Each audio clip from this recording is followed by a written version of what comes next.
কলার ডাল ভিজানো, এদিকে গোবিন্দভোগ চাল ভিজানো। এবার এটা একসঙ্গে আমি দুটোই পেস্ট করব।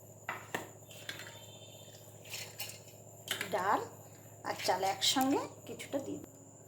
খুব সুন্দরভাবে পেশা হয়ে গেছে। এরকম বাটারটা পেশা হবে।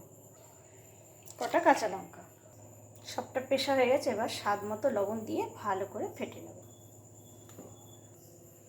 সামান্য একটু তেল ব্রাশ করে নিলাম, সাদা তেল।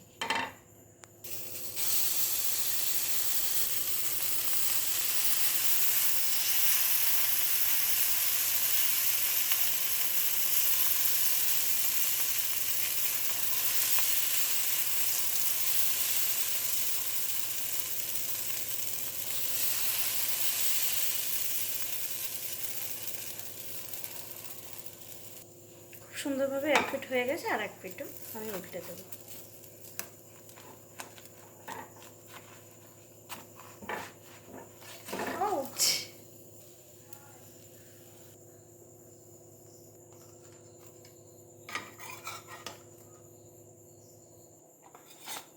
গরম গরম কিন্তু খুবই সুন্দর হবে। তারপরে আলুর দম যে কোনো তরকারির সঙ্গে কিন্তু খুবই ভালো লাগবে। সরু